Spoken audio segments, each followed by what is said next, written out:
بسم اللہ الرحمن الرحیم۔ ناظرین گرامی، میں آپ کو اپنے YouTube channel learning and development centre میں خوش آمدید کہتا ہوں۔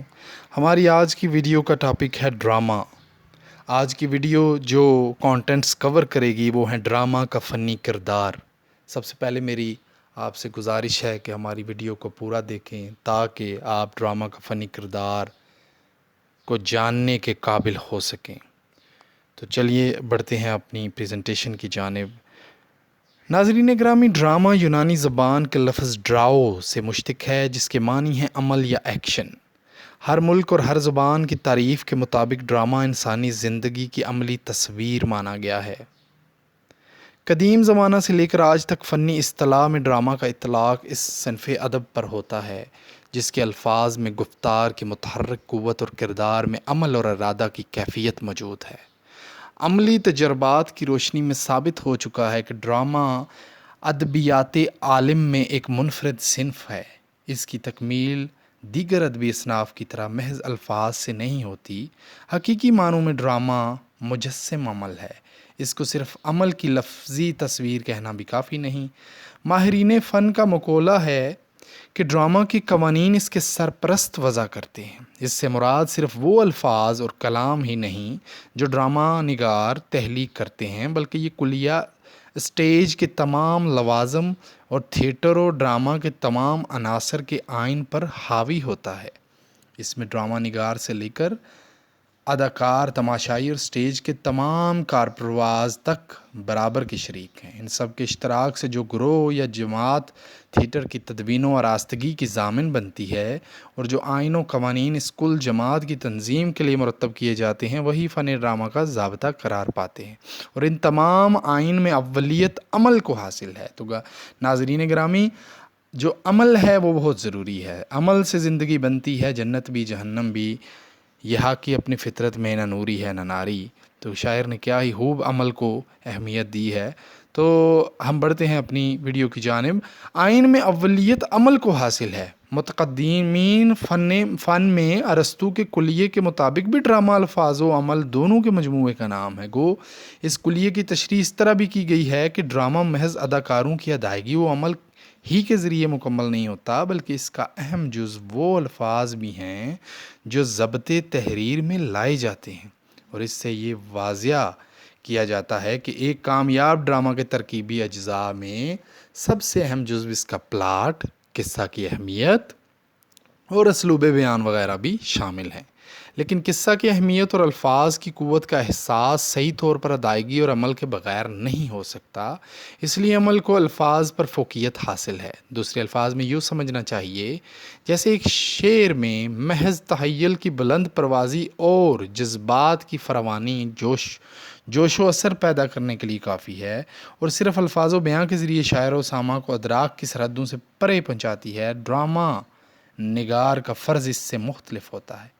وہ الفاظ یعنی نثر و نظم کے ذریعے پیش آئے ہوئے واقعات کو اپنی قوت متحیلہ و زور و بیان سے آنکھوں دیکھے اثر کے ساتھ اسی حالت میں پیش کر سکتا ہے جبکہ اس کی قوت ارادی کے مطابق عمل کی ادائیگی موجود ہو۔ اگر اس کے الفاظ محض خیالات کی بلند پروازی کا اظہار کریں مگر ان میں حرکت نہ ہو، یا قصہ کی ترتیب میں کامیاب تدبیر گری و پرکاری نہ ہو، تو اعلیٰ سے اعلیٰ اداکار ان الفاظ کو مؤثر انداز سے ادا کرنے اور تماشائیوں کو اپنی طرف قابل اطمینان طریقے پر متوجہ کرنے سے قاصر رہیں گے۔ ان بیانات سے بخوبی واضح ہو جاتا ہے کہ مکمل ڈرامہ سٹیج پر پیش ہونے والے چلتی پھرتی تصویریں ہیں جو الفاظ کا جامع زیب تن کیے ہوتی ہیں، یعنی ڈرامہ کے لیے عمل لازمی ہے۔ اگر کوئی ڈرامہ نگار صرف تخیل کی دنیا کے مفروضات کو صفحہ کرتاس پر پیش کر دے اور وہ ادائیگی و عمل سے محروم رہیں تو اس کی ادبی شان اعلیٰ تسلیم کیے جانے کے بعد بھی اس کو ڈرامہ نہیں مانا جائے گا۔ چنانچہ ثابت ہوا کہ ڈرامہ اور سٹیج لازم و ملزوم ہیں، اور ڈرامہ نگار کے فرائض میں سب سے پہلے یہ شامل ہے کہ وہ اپنی تخلیق کا پورا التزام سٹیج کے مطابق رکھے اور بجا طور پر اندازہ کر سکے کہ اس کے ڈرامہ کے کردار اس کی اپنی قوم یا معاشرہ یا اس قوم اور معاشرے کی زندہ تصویریں ہیں جن کی زندگی کا اس کو بخوبی احساس ہے۔ صحیح معنوں میں ڈرامہ زندگی کی تفسیر اور دنیا کے سٹیج کی تعبیر ہے۔ اس کا پلاٹ بحر نو انسانی زندگی کے کسی نہ کسی شعبہ سے تعلق رکھتا ہے اور حیات انسانی کے مختلف پہلوؤں کی جیتی جاگتی تصویر ہوتا ہے۔ ڈرامہ ہوا سٹیج کا ہو یا ریڈیو کا، جہاں تک فنی الوازم و عناصر کا تعلق ہے، اس کے ترکیبی اجزاء سوا محدود چند حیتی تبدیلیوں کے یکساں ہوتے ہیں۔ جب ہم فن ڈرامہ کا ذکر کرتے ہیں تو لازمی طور پر ہمارے سامنے تھیٹر اور سٹیج کی تشکیل ہوتی ہے۔ جہاں تک قدیم ڈرامائی فن کا تعلق ہے، دنیا بھر میں ایک ہی ڈرامہ قابل لحاظ سمجھا گیا ہے، وہ سوائے سٹیج کے اور کہیں نہیں۔ یونان اس فن کا دنیا بھر میں استاد تسلیم کیا گیا ہے۔ بعض ناقدین نے تو کل جہان کو یونان کا ہوشہ چین مانا، لیکن بعض ماہرین اور قرائن نے یہ ثابت کر دکھایا ہے کہ یونانی ڈرامہ کا اثر صرف یورپ اور دیگر مغربی ممالک پر ہوا، لیکن مشرق خصوصاً ہندوستان میں ڈرامہ کی قدامت اور تحلیق یونان سے منفرد اور مساوی زمانہ میں ہوئی۔ بہر صورت ڈرامائی عمل انسان کی آفرینش سے ودیت ہوا، مگر اس کے فنی ضوابط کی ترتیب و تکمیل میں بڑی حد تک یونان اور ہندوستان قدیم کا ہاتھ رہا۔ مسٹر جانسن کے مقولہ کے مطابق ڈرامہ کا قانون ڈرامہ کے سرپرست وضع کیا کرتے ہیں، لیکن اصولی طور پر ابتدا میں جو ترکیبی اجزاء مدون ہو چکے ہیں وہ ہنگامی تقاضوں اور تبدیلیوں کے باوجود اٹل ہیں۔ زمانہ کے ساتھ ان مبادیات میں حیتی ترقی تو ضرور ہوئی اور ہونا چاہیے، لیکن ابتدائی ضوابط و آئین اپنی جگہ قائم رہے، اس لیے ان کا ذکر ضروری ہے۔ دراصل ڈرامہ کی پیدائش انسانی جذبات کے ساتھ ساتھ اس کے عمل اور حرکت سے ظہور میں آئی۔ تہذیب و تمدن کی ابتدا سے پہلے وحشی اقوام کا جنگلوں اور پہاڑوں میں بغیر ساز و سامان کے ناچنا گانا اور کھیلنا کودنا، راگ روشن کر کے اپنی زبان میں بولنا چالنا ان کی زندگی کا ڈرامہ ہی سمجھا جاتا تھا۔ لیکن رفتہ رفتہ تہذیب کی روشنی نے انسانیت کے انداز پیدا کیے اور سب سے پہلے یونان، جو دنیا میں پہلا دیوتاؤں کا دیس مانا جاتا ہے، تمدن کا بانی قرار پایا۔